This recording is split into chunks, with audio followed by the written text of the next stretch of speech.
My sister had an abortion without telling the family. Her inner world began to crumble with each passing day. What would you do if you found out that the person closest to you was hiding a dark secret that could tear your family apart? Last Tuesday, around 9:30 p.m., I came home after another sleepless night at the university. I'm a second-year engineering student, but the last few months have been hell. Life is literally breaking me. School is tough, money is always tight in the family, and I can't even remember the last time I had a good night's sleep. The only thing keeping me going is the thought that there's at least one bright example in our family. That's Emily, my older sister. Always smart, always strong. And I always knew she could handle anything. That evening, when I got home, the house was empty. Emily had left her phone on the kitchen table. I've never gone through her things, but something made me step closer this time. Maybe it was the sleeplessness or desperation, but I couldn't sit still. The phone was lit up, and I saw a message from her friend Katie. It was short, but it made my heart stop. "How are you after the abortion? Have you talked to Michael yet?" I read the message 3 times before I could finally exhale. The word abortion hit me like a blade. I couldn't believe it was about Emily. I didn't even know she was pregnant, let alone that she had made such a decision. What does this mean? And how did I miss this? A wave of panic washed over me, and my throat went dry. Thoughts started flashing in my mind. Should I just go up to her and ask? Should I tell Mom and Dad? But their reaction would be devastating. My family is a small center of religion and morality. They would never forgive her for this. But could I forgive her? My thoughts were chaotic, like I was standing on the edge of a cliff, unable to decide whether to jump or stay. Why did Emily hide this from everyone? Why didn't she come to me for support? I always thought we were the closest people in the world. But now I felt like she had betrayed me. All the struggles of the past few months, which had already been hard, now seemed like nothing compared to this. I stood in the empty house, trying to figure out what to do next.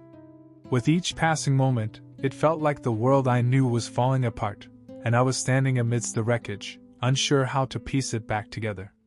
Reddit user comments, Dark Phoenix 91. Whoa. I don't even know how I would react in your place. I'd probably be just as lost at first. But man, you need to talk to her. Maybe she had important reasons for keeping this secret. Don't jump to conclusions until you've spoken with her. Truthseeker_X. Dude, that's a seriously tough situation. My sister once hid something similar from us, and when I found out, my world shook too. I get how you feel. But find the strength to be there for her, because she's probably struggling too. Amelia 2020. If your family is that conservative, I understand why she didn't tell them. It doesn't justify her hiding it, but the fear of judgment can be overwhelming. Try to understand her before deciding what to do next. LonelyStar88. I went through this myself when I was 21. Your sister is probably under intense pressure and fear. Talk to her, but don't judge. This was a tough decision, and she's likely feeling very alone. Support her, even if you don't agree with her choice. Justice_for_all. Your story hits hard, and I feel your pain. Talk to her one-on-one first, without getting your parents involved. Give her a chance to explain. Maybe she didn't see any other way out. For a whole week, I walked around as if in a fog. Since that Tuesday, July 9th, when I found that message, my life has been turned upside down. Thoughts about what to do next constantly swarmed in my head. Emily didn't know that I knew, and I couldn't bring myself to approach her and talk. What if our conversation destroyed the fragile bridges between us? It felt like I was stuck in my own fears and indecision. I had idealized Emily since childhood. She was the light that always showed me the right path. We both grew up in a small town, Rochester, New York, in a family where Sunday church service was a sacred ritual and moral principles were unshakable. Emily had always been the one who successfully met all expectations. She graduated high school with honors, got into college, and I was sure she would build a perfect life. But now everything had changed. I kept replaying that message from Katie in my mind. How are you after the abortion? Have you talked to Michael yet? I couldn't understand how Emily could have done something like this. Abortion? That word always seemed distant, something that happened to others but not in my family. I felt betrayed, disappointed, and overwhelmed. I was torn in two. I couldn't allow myself to judge her, but at the same time, I couldn't come to terms with her decision. Every evening I sat in my room and thought. Thoughts kept racing about whether I should tell our parents. They deserved to know, right? But every time I imagined their reaction, fear gripped me. Mom, a woman of unwavering faith, for whom abortion is the greatest sin. Dad, reserved but with a coldness that could cut deeper than any outburst.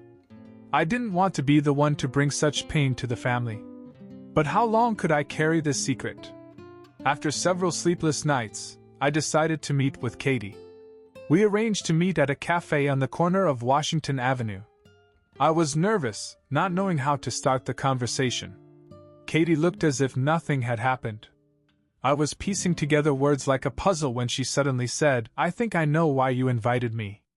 My hands trembled as I replied, "I found the message. Emily never told me anything." Katie lowered her eyes and began to speak.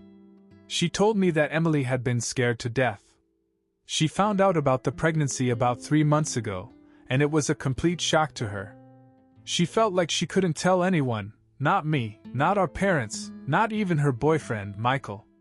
According to Katie, Emily knew that Mom and Dad would never forgive her. And Michael, well, he didn't even know about the pregnancy. My heart sank with every word. It turned out that Emily had been completely alone in her fear. And now, I felt the weight of her decision on my shoulders. I was pulled into this secret that wasn't mine, but now I couldn't ignore it. I didn't know how to live with it. Reddit user comments, lifestruggles 23. Man, this is so tough. I can't imagine what it's like to feel stuck between a rock and a hard place, not wanting to break your family apart but also unable to stay silent. I feel for you, that's a really tough choice. Lost and Found 91. Katie sounds like a good friend, but the fact that Emily couldn't come to you or Michael shows just how scared she was. I think she felt cornered. Maybe you can help her, even if she doesn't realize it at first. Too close to home, keeping your sister's secret is one thing, but living with it is another. If you think telling your parents is the right thing to do, it could lead to serious consequences. Maybe try finding a way to talk to Emily before making any decisions.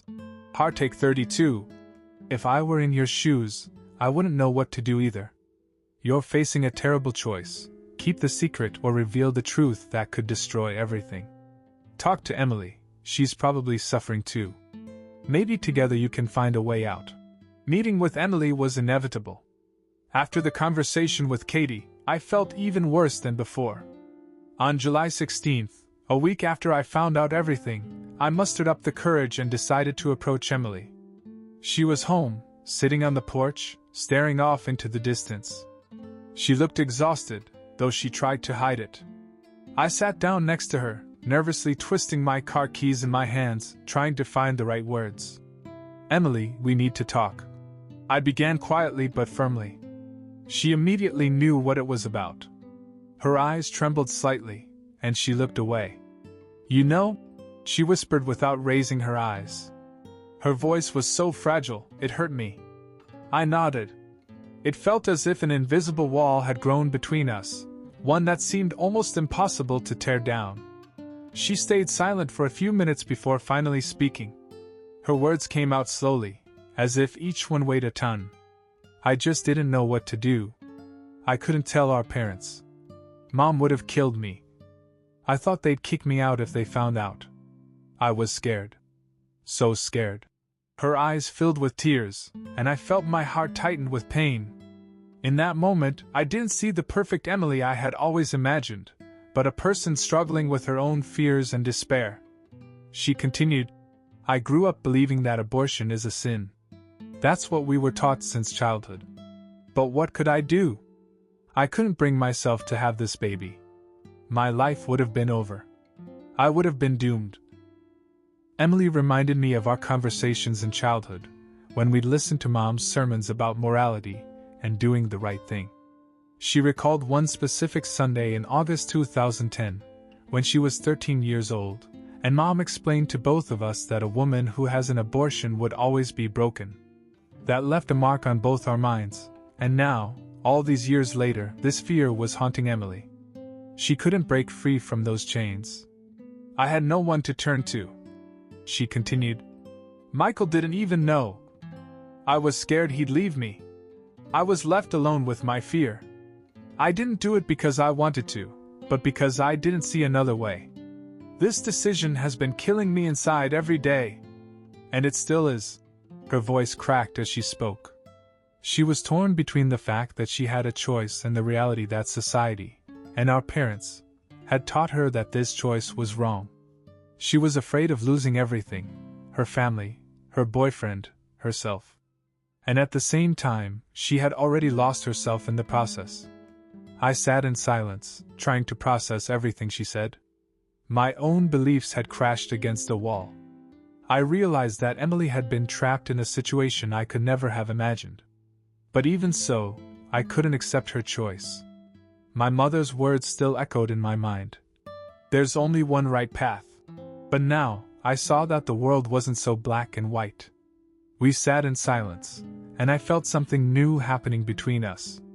For the first time, I didn't see her as an ideal, but I also couldn't condemn her. I still didn't know how to come to terms with what had happened, but now I understood her pain. We were both broken.